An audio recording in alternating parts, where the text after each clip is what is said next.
तपाईले कति पटक आइपिओ अप्लाई गर्नुभयो तर अझैसम्म एउटा पनि शेयर पाउनु भएन? के तपाई अनलकी हुनुहुन्छ कि सिस्टम नै यस्तो छ? नमस्कार साथीहरू, यदि तपाईले आइपिओ अप्लाई गर्नुहुन्छ तर बारम्बार शेयर परेन भन्ने मेसेज आउँछ भने आजको भिडियो तपाईको लागि हो। किनकि आज हामी बुझ्ने छौं किन आइपिओ तपाईलाई पर्दैन, सिस्टम कसरी काम गर्छ र कसरी चान्स बढाउन सकिन्छ। पहिलो कुरा क्लियर गरौं, आइपिओ नपर्नु नर्मल कुरा हो। किनकि आजकल नेपालमा आइपिओ लाखौं मानिसले अप्लाई गर्छन् तर शेयर भने सीमित हुन्छ। मतलब सबैलाई शेयर पुग्दैन। सबैभन्दा ठूलो कारण ओभर सब्सक्रिप्सन। आइपिओमा 10 लाख किता मात्रै छ, अप्लाई गर्ने मानिस 20 लाख प्लस।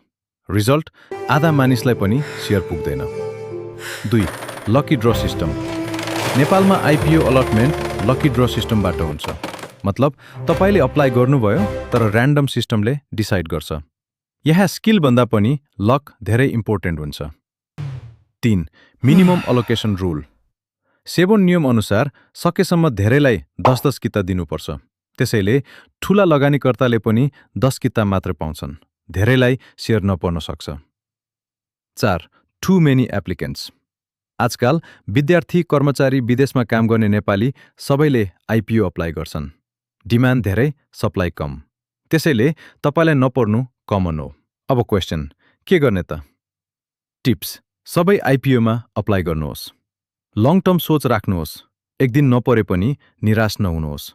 सेकेन्डरी मार्केट पनि कन्सिडर गर्नुहोस्। Mindset shift.